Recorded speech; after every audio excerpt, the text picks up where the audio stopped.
Welcome in. My name is Joe DiSalvo, the voice of the CFF site, and I've got a fun show for you today. A couple of weeks ago, we were invited in to participate in an industry college fantasy football mock draft. So what I decided to do was do a live stream of my participation in that draft. So while trying to offer you guys commentary, scratch names off the list, make picks, all on a 45-second timer, it was a challenge. It's not something that I recommend doing, but you know what, guys? It was fun. It was so much fun that we decided to do it again. And we got the emails coming in. Hey, we really liked it. Can we get some more of that? We need more of that in college fantasy football. So we're going to do it again right here on this show. I had the privilege to be invited by Thor Nystrom. He's the lead college football writer over at RotoWorld. He does outstanding work around the NFL draft. He does college fantasy football work as well. If you're not following Thor and his team over at RotoWorld, you really should be. Thor hit it out the park with the NFL draft this past year. You really need to be following him. But anyway, he invited us in to participate in a Power 5 and Group of 5 best ball draft. So for this show, we're going to get into my Power 5 picks round by round. 22 rounds, 14 teams. We're going to look at each of my picks. We're going to discuss philosophies about what I was thinking at any particular time of the draft. Some of my philosophies about participating in a best ball draft. We're going to get into all of that on this show tonight and see how things played out, and especially how it played out in relation to the rankings that we have within our 2019 preseason fantasy draft guide. And let me pause there, guys. If you haven't gotten the 2019 preseason fantasy draft guide, projection tool, and all of our other exclusive content, hit the pause button now. You can come back and play this show later, but go ahead and get that. We've got everything to get you ready for your college fantasy football draft, from player rankings to cheat sheet, mock draft results. We've got freshmen to watch. We've got schedule analysis. We've got returning starters on the offensive line. Everything that you need for your college fantasy football draft is in the 2019 preseason fantasy draft guide. And for all of those that have already purchased the draft guide, thank you. Thank you. We are building a foundation. It's getting bigger and bigger. College fantasy football, we are trying to build it bigger. And with your help, we're going to get there. And there are a lot of folks coming out, particularly the guys that participated in this draft, that are helping build the college fantasy football community bigger. So on behalf of everybody that has some type of stake and voice in college fantasy football, we thank you guys for watching, and we thank you guys for all the support that you give us, and let's really go grow this thing. But let's get back on track. You're here about the draft, and so that's what we're going to do. So it was a best ball draft. So it was 22 rounds, 14 participants, and I had the 8th pick of the draft. So let's look a little bit at the roster requirements in this draft. As you can see, it was a Power 5 best ball format. When you look at the starting lineups, you can see right there, we're going to take every week the top quarterback, the 2 top running backs, the 3 top receivers, the top tight end, top kicker, top defense, special teams, apply to your starting roster. And then from that weekly total will apply to your cumulative total, and the owner with the most points at the end of the season will be declared the league winner. That's the best ball format. That's how we roll. So the main thing is that there is no waiver wire in a best ball draft. It's a draft. Have to be a little safe on some picks because you have to make sure you've got a really deep player pool that's going to participate. You've got to navigate around some bye weeks. And you've really got to get depth at each position. I have to tell you, for me, best ball formats are not my favorite formats because I'm a big or go home guy when it comes to drafts. And you're going to see that tonight, even in this best ball draft. There's a lot of guys that I really swung for the fences on. Took some chances on some young guys. But I'm a waiver wire player. I'm the guys that I'm the guy that drafts, I like the big name. I like the guy that has a lot of high expectations, the high ceilings, and if he's not doing anything 3-4 weeks into the season, he's probably not going to be on my roster anyway. I play the waiver wire, and so that's my philosophy going into a lot of redrafts, college fantasy football redrafts. But the best ball format is different. You've got to be a little more conservative at times. You've got to build your depth at each position, particularly around bye weeks, and I'm going to show you how we did that. So I mentioned I had the 8th pick in the draft. So with the 8th pick in the draft, I selected Zach Moss, running back, Utah. If you watched the live stream that I did a couple of weeks ago, I was a fan of Zach Moss. I drafted him in that league. I really wanted to give you guys a different name in this league. I almost went A.J. Dillon, but I really like Zach Moss. I really like what the coaches have to say. I like the fact that they're going to give him 25 touches per game. I love high volume guys. I like Utah. I like the offense, and I just really think that Zach Moss is going to perform in that offense this year. When I look at the first round of the draft, I did make a note because 2 picks before me, Travis Etienne was selected with the 6th pick of the draft. I'll tell you who the top 6 were. It was Hurts, Moore, Jonathan Taylor, Eno Benjamin, Adrian Martinez, Travis Etienne, and then Justin Fields went right before me. I have to tell you, of all the picks right now, we have Adrian Martinez high as well. For me, I'm not picking Adrian Martinez over Travis Etienne. For me, that was the pick where I wish I would have been picking 6th. I would have loved to have gotten ATM at the 6th spot. I think that's an absolute steal. But you know what? This is a best ball draft. So, my philosophy on the best ball draft is go for the guys that you like. You can make it up later. So I'm not going to complain about any of the picks that were made because I'm not saying Adrian Martinez is a bad pick. I'm just wondering, I don't think I would have taken Adrian Martinez ahead of Travis Etienne in the first round. So Zach Moss was my first pick. And with the second pick of the draft, in the second round, not the second pick of the draft, I picked Spencer Sanders, quarterback, Oklahoma State. And if you watched the live stream a couple of weeks ago, Sanders was a guy that I put on the back burner. I said I wanted to kind of stay away. I wanted to see what some of the other minds in the college fantasy football industry were thinking. But you know what? This wasn't the case now because now we're in best ball format. And so last year in this league, I jumped on Kyler Murray early. And at the time, we didn't know if it was Kyler Murray, Austin Kendall. We assumed it was going to be Kyler Murray. We assumed as much. I think we had him number 2 in our preseason rankings. And so I feel in a best ball format, taking Spencer Sanders is not a risk. Why? Because I've probably taken Drew Brown off the board from somebody else as well in this draft. If I don't wait too long to jump on Drew Brown, then I've probably got the Oklahoma State quarterback market cornered. So I took the high upside Spencer Sanders in the second round, thinking no one's taking Drew Brown anytime soon. As long as I get him within a reasonable time frame of this draft, I'll have the Oklahoma State quarterback landscape cornered. And so that's what I did with my second pick of the draft. When I look at the second round of the draft, the one player that I will tell you that I was debating taking was Jalen Reagor, the wide receiver at TCU. I do like taking the good receivers early in college fantasy football drafts because I feel like there's such a steep drop-off between the top-tier receivers and the mid-tier receivers that those really premium receivers are hard to get, and I like to get them early. But the upside of Spencer Sanders for me was too good to pass up in a best ball draft. And then Jalen Reagor was actually selected 5 spots after I picked Spencer Sanders in the second round. Coming back in round 3 in the draft, T. Higgins, wide receiver at Clemson. Now this was a pick that I was debating a little bit because I was thinking, do I load up on running backs? But remember, best ball format, we're only starting 2 every week. And the problem with jumping on 2 running backs or 2 quarterbacks real early is that I'm neglecting wide receiver where I need 3 starters. And if I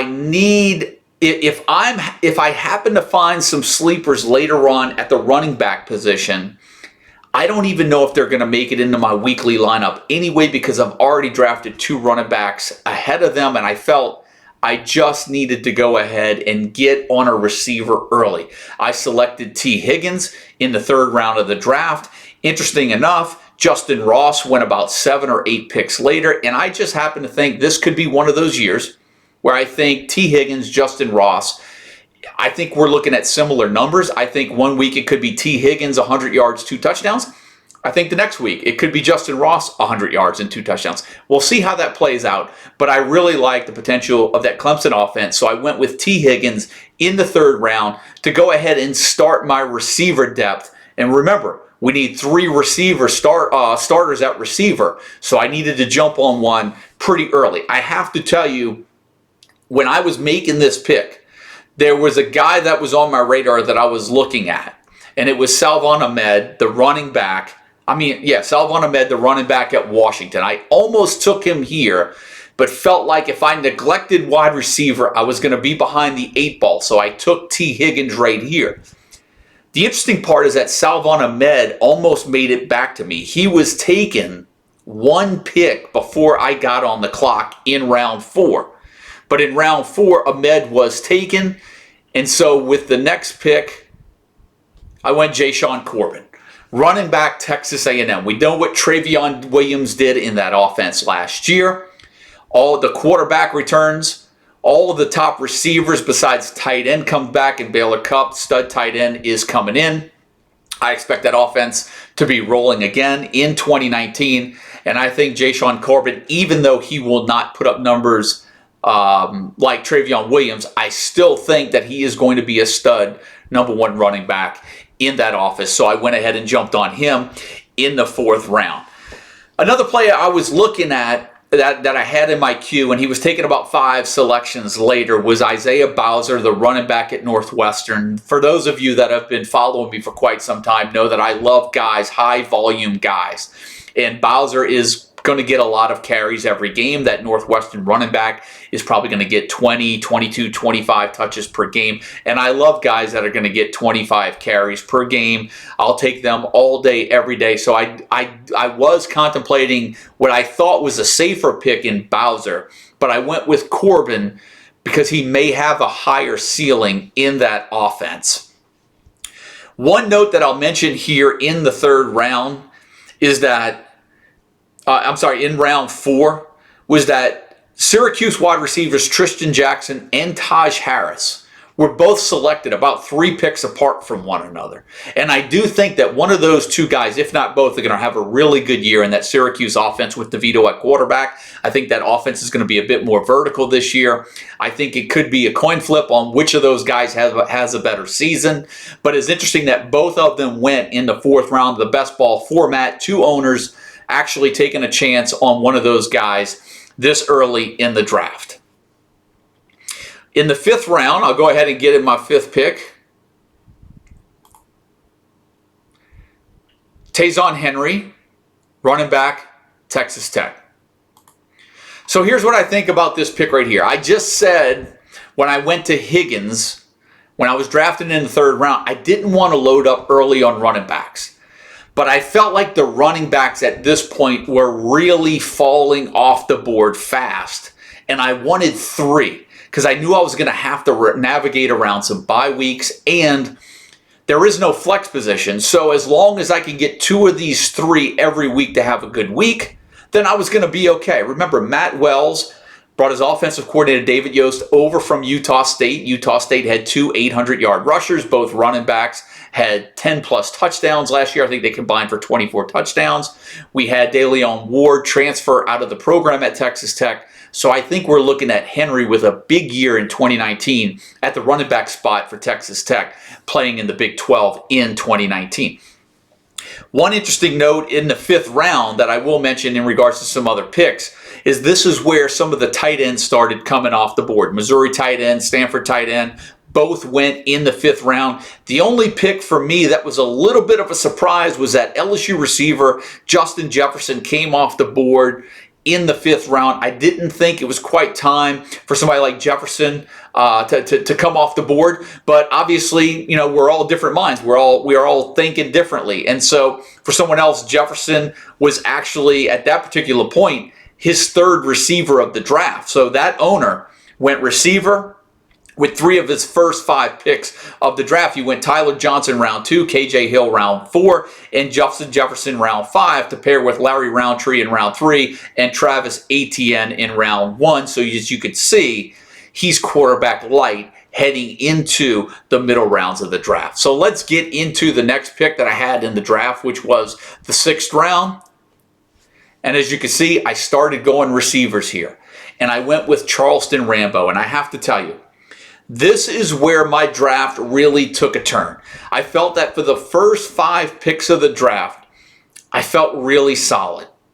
This is where you're going to notice with my picks, I started swinging for the fences, right? So we know what Charleston Rambo did in that game against Alabama when he caught that long touchdown pass. Is it a preview of what's to come? I don't know. There's a lot of talent coming in at Oklahoma, so Rambo may get the first shot to succeed Marquise Brown, but he's not a slam dunk. So here's my thought. I'm going Charleston Rambo right here in round 6. But remember, this is a best ball draft. So I don't particularly think it's a bad pick yet because of what I did down the line, and we'll get into that. But I started going a few more receivers, and you'll see what I did as we come up here. But there was one selection that I had in queue that I was going to take right here. And interesting enough, he went the very next pick after Rambo. And I almost went Sage Surratt, Wake Forest. We know that they have to replace Greg Dortch. I think Surratt had 41 receptions last year as Wake Forest's second leading receiver. He probably has a bigger role in 2019. And I have to tell you, I almost went Surratt with this, but I went for the upside in the Oklahoma offense and said if Rambo happens to be the guy, that he's going to have a big year. So we'll see how that plays out.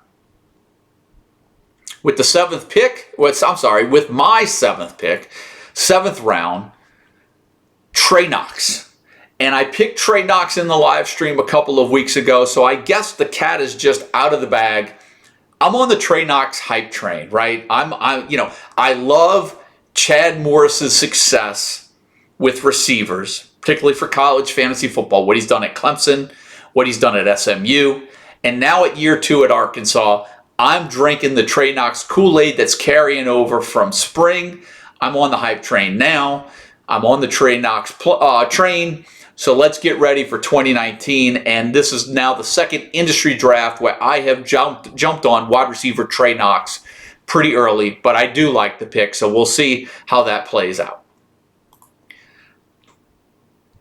Round number 8, I go tight end.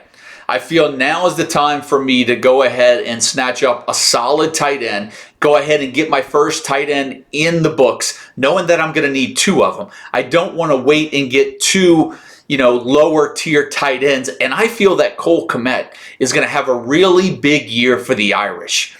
I think between him and Claypool, 2 big targets, I think those 2 guys really have the potential to have a really good year. And Kmet, especially for a tight end, locks up a real good need, a need for me at the tight end position. I feel like I've got a weekly starter, a solid fantasy contributor, so I go ahead and get my tight end right now in week 8 with Cole Kmet.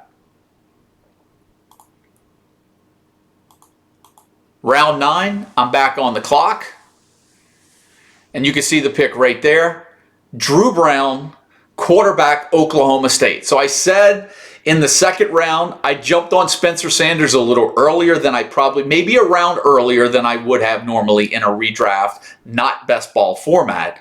But best ball format, I'm going high upside, knowing I can get the handcuff later. I go ahead and take Drew Brown in round 9, and now I've sort of cornered the Oklahoma State quarterback market, so I feel good about quarterback. Now I can breathe a little easier because I know no one else has Drew Brown. And here's what I'm thinking. As you can see, I'm going tight end at this particular point in the draft. So now the elite guys have already come off. We're the middle to average guys now are starting to come off the board. And so now I'm starting to think to myself, I need to go with some security. I need to start looking tight end. I may just go ahead and get a defense. I may go ahead and get a kicker. But I go ahead and secure my insurance for Spencer Sanders, quarterback, Oklahoma State, in round 9 by getting Drew Brown. Then I come back in round 10, and I get James Gilbert, who's still on the board. And here I am again, another running back. So now I'm sitting 4 running backs. But I have to tell you, James Gilbert in that offense. Chris Kleiman came over from North Dakota State. It's going to be a run-heavy offense. And I just felt at this particular point in the draft, round 10, Kansas State, run-heavy offense in a sometimes defensively challenged Big 12 could be a nice steal for me here in round 10. I really like that pick of James Gilbert that late in a Power 5 only draft, running back out of Kansas State.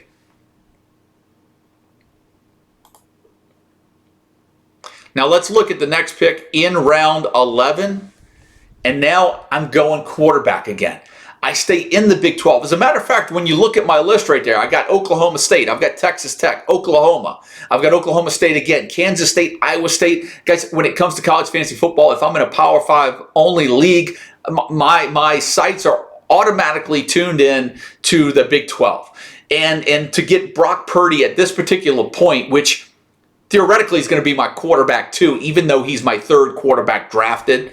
I looked at the bye weeks and I looked to see when he's on bye compared to Spencer Sanders. And I see I've got the bye weeks covered. So now I've got the Oklahoma State quarterback market cornered, and I have a starter every week barring injury. Because that's the one thing you can't take into account in these best ball leagues. Injuries will hurt you. And sometimes you can't go hog wild at one particular position. I felt like I couldn't draft 4 to 5 quarterbacks because then I'm leaving myself short at the other skill positions. And it's just a risk that you have to take in a best ball draft. I felt like in this particular draft, Power 5, I needed 3 quarterbacks and I needed to have at least 2 teams covered. I'm going to do another show for my group of 5 draft, and I think I went 3 quarterbacks, all 3 are from different teams, so I have a little bit more of a security blanket in that league. But for this league, that's it for me. I got my 2 quarterbacks. I got them both by round 11, and I feel like that I'm really set. So now I really need to start concentrating on the rest of my roster in this best ball format as we get into the second half of the draft. So as it goes into round 12, next up on my board, we've got Andre Smith, the kicker, the kicker of Syracuse. So here's my thinking on this, guys. There are only so many good kickers. And, if you listen to me, my joke is about kickers. Why do we even play with kickers? Why do we even play with tight ends in college fantasy football? I don't like it. I mean, it's college fantasy football. The whole objective is to see how many points we can score, right? Let's have some fun. But for the sake of this league, I needed to be smart about my roster, build. So I go ahead and take one of the better kickers at this particular point, because here's what I'm thinking. I've got my quarterbacks taken care of. I've got 4 running backs already, and I can only start 2 every week. And I've already got my tight end done. I feel at this particular point, the difference between wide receiver 50 and wide receiver 880 could be a crapshoot. But the difference between having one of the top kickers and one of the bottom tier kickers is a big jump. So I go ahead and secure my kicker right here and get it out of the way in round 12. And now I know I still need to add another kicker because I got to work around those bye weeks that you see in there. So we've got to get that taken care of, because the last thing we want to do, and I have to tell you this, that this plays a big part. This is why these best ball drafts are sometimes better done in the slow draft format like we did it, where everybody had at least 4 hours to pick. Now, I believe the average time on the clock was 30 minutes, but a best ball draft is increasingly harder to do when you don't have a lot of time and you're up against the clock, because you really do need to focus on the bye weeks. Because if you're going best player on the board, you're going to get stuck a lot of times where you've got players with multiple bye weeks and then you can't even field a position in one particular week, which was something that I struggled with tremendously in the group of 5 draft. So when I make that video, you're going to see what I talk about, where I think at one time, I had 5 receivers and 4 of them have a bye in week 12. So I really needed to try to fix that. And there were so many good players, not only in this draft, but in the Power 5 draft, that I felt like that I needed to pass on, because I needed to make sure that I had coverage in bye weeks. So with that being said, guys, we're now into the second half of the best ball draft, and we're now into round 13. And let's take a pick. Let's take a peek at that pick, David Bell, wide receiver, Purdue. And here's the thing: when you notice these picks, the Trey Knoxes, right, the Charleston Rambos, the David Bells, you know, these are big or go big or go home picks. I think David Bell is going to come in. I think he's going to start almost from day one at Purdue. He's going to at least get every opportunity to start day one at Purdue. And as long as they can give him the ball, he's going to be fine.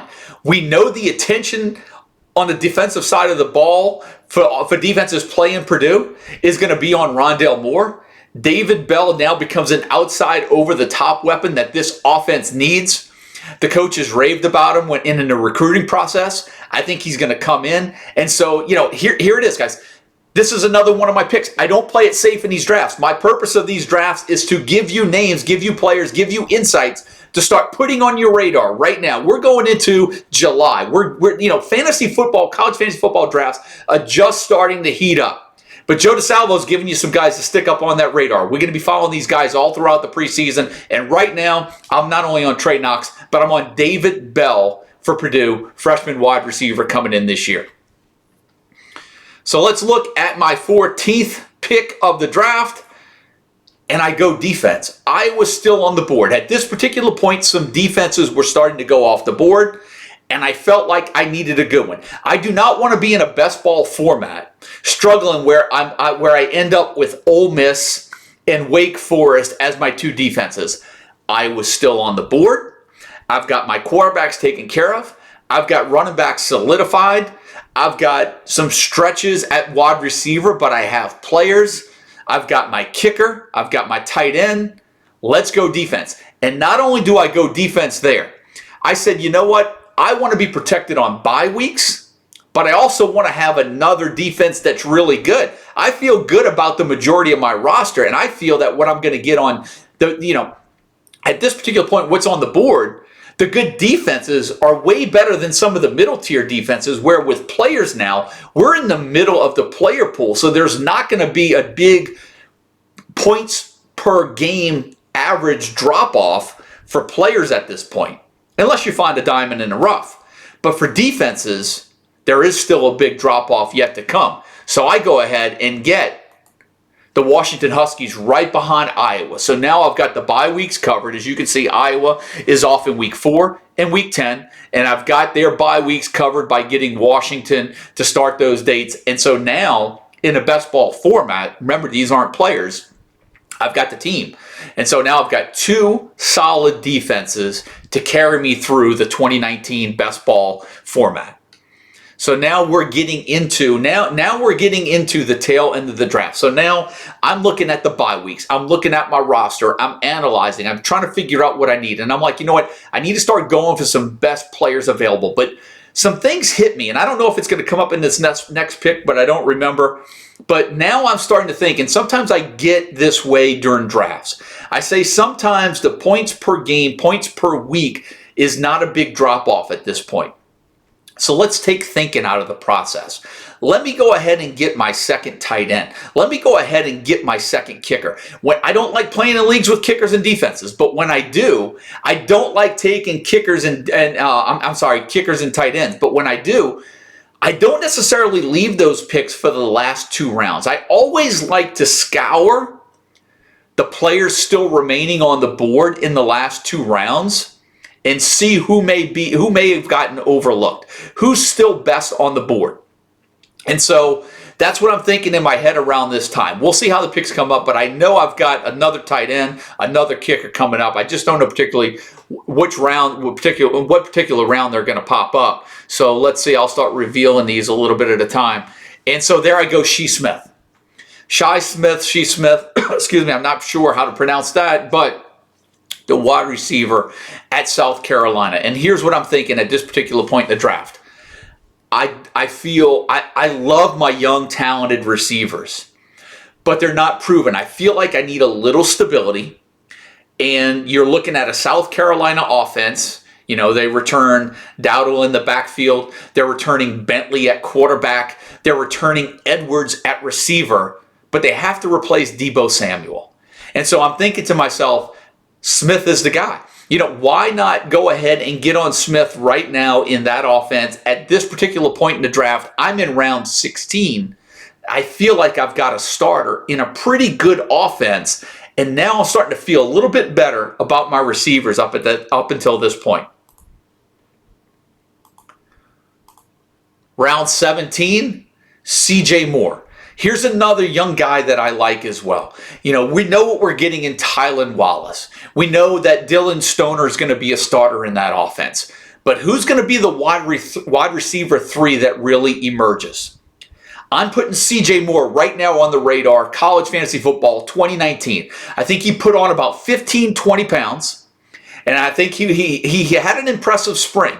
And so right now, I'm really looking for more, increased playing time from CJ Moore in 2019. I think he has potential to have a breakthrough season and really come through as a top 3 receiver in an Oklahoma State offense that has been known for scoring tons of points. So CJ Moore, look at the receivers now. CJ Moore, Trey Knox, David Bell, Charleston Rambo. I've gone young, but I've also gone big. Like I said, it's go big or go home.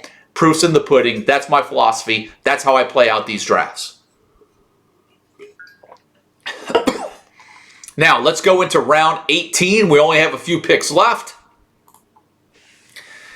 And here's where I start jumping and covering the bases, right? I go Tucker McCann, kicker, Missouri. Go ahead and get my kicker locked up. I've got the bye weeks covered. I've got 2 decent kickers, and that was the point. The point was, I was on the clock. I was still looking at a lot of players at this particular point, and I said, you know what? Let's take thinking out of the equation. Let's take analysis out of the equation.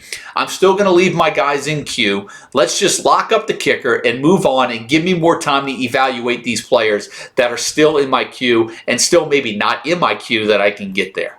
Round 19 comes along.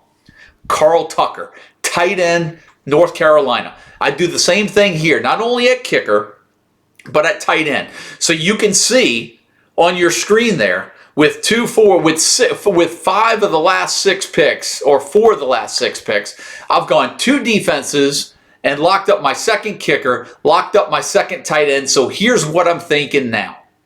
It's a 22-round draft. So I've got a few picks left. I've got my tight ends covered. I've got my kickers covered, and I've got my defense special teams covered. So now I'm looking at bye weeks going for best available on the board in my queue.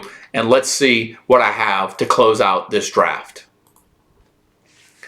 Christian Beal-Smith, running back, Wake Forest. Now, last year, Wake Forest lost Matt Colburn, right? Matt Colburn I think he had almost 170 carries in that offense.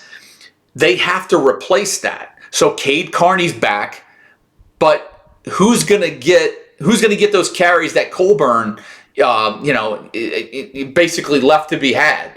And so I think Beal-Smith is going to step into that role. I'm looking at a running back now that may be 150 to 170 carries this year. I probably don't need him given my roster depth. But remember, with bye weeks coming into play, I would imagine there's going to be at some point during the 2019 season when Beal-Smith has one of those games that's going to end up in my best ball lineup at the end of the week. And so I felt that he was sort of a diamond in the rough at this particular point. Not too many guys in the 20th round of this draft, Power 5 only format, are you going to get more than 150 carries per game out of? And I felt that this was one of the guys still on the board that which would give me that. Next round, and here's really where I start shooting, and here's where I really like throwing names out. And some of these picks I make for you guys just to get it out there, just to get it out, get the names out there, to get them on the board, to get them on the radar. But Wayne Taluapapa, the running back for Virginia, there was a lot of talk, PK Kyer was a little hurt at the spring, Taluapapa looked like the best running back in camp. Will he be the best running back at the start of the season? We don't know. He is versatile. He brings some to the table. He was mentioned at being the best running back on the team in spring camp. And you know what? I follow a lot of guys. I follow a lot of Twitter. I follow a lot of the industry guys. This was one name that I never saw out there. So I was like, I've got to get this guy out there. Wayne T., running back Virginia. Let's get him on the radar. This is a go big or go home pick. It might be a swing or miss, but you know what? I'm already 6 or 7 running backs deep. And you know what? If there's potential here for 800 yards and 8 touchdowns, I'm taking a chance on that guy right here in the 21st round, knowing that I've only got one more pick. So with that last pick, and before I reveal this last pick, let me just say this, that I'm still looking at receivers too. And there was one guy that I had in queue for the last 7 or 8 rounds of this draft, and he didn't even get drafted. And I was really surprised. Nykeem Johnson, the wide receiver for Syracuse, was in my queue for the last 6 rounds of this draft. And you know what? As every round went by, I just kept telling myself, I'm just not going to, I want to see how far he picks. Now, I have to tell you, I would have picked him in the last round if I had not already made a pick earlier in the draft, but I said that I like to cover my bases. And I feel that I did this with one of my early selections right here. He wasn't the highest rated receiver recruit of their 2019 class. But Trajan Bridges, the wide receiver at Oklahoma, could potentially have the best chance to play a lot early in 2019. You know, we know that CeeDee Lamb has one of those outside spots locked up. We know they've got Theo Weiss coming in. We know they have Jordan Hazelwood coming in, who was a 5-star recruit. There is a good chance that those guys see the field. But you've still got, Calcaterra, the tight end. You've still got Lee Morris, who's a big receiver. You still have CeeDee Lamb. You know, the freshmen coming in are uber talented. But if there's one position right now that we have the biggest question mark about, it's that inside slot position at Oklahoma that I projected Rambo to get earlier in the draft. But I'm covering my bases. Maybe Bridges is the guy that comes in and plays immediately. So I feel like I'm taking a chance on an inside receiver at Oklahoma in that offense. And I only need one of those 2 guys to hit. So that's my cover for Charleston Rambo in this best ball draft. And that lays out all 22 rounds of the draft. And as you can see right there in that final graphic, I've got 3 quarterbacks, a number of running backs, number of receivers, and I've got myself covered with 2 tight ends, 2 kickers, and 2 defensive special teams. And that is a walkthrough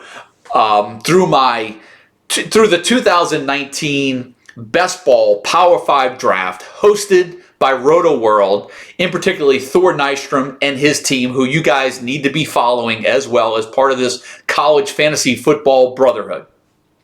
I know Thor's going to be releasing a lot of this content. There's going to be some analysis coming in from all of the fantasy owners that participated in this draft. That's going to be published on Roto World sometime after the 4th of July, somewhere I think after the holiday weekend. I'll do some write-ups in that. The other guys, I think we're answering about 5 or 6 questions, analyzing picks, teams throughout the draft. It should be a really fun read. Be on the lookout for that. I'll promote that as we get a little bit closer and when they actually get published. But in the meantime, I'm also going to try to throw together a group of 5 draft analysis as well. We did that draft. It's in the books. It is completed. I hope you guys enjoyed this. Give me some feedback. If you haven't had a chance to on the YouTube channel, go ahead and subscribe. Click subscribe and click the bell, and that way you get alerted every time the CFF site uploads a video to the channel. But go ahead and subscribe to the channel. Hope you guys found this very fun. Going to do it again in the group of 5 format, and we should have a lot more video for you throughout the summer leading up to the season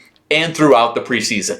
Once again, my name is Joe DiSalvo, the voice of the college fantasy football site, and I'll be talking to you guys real soon.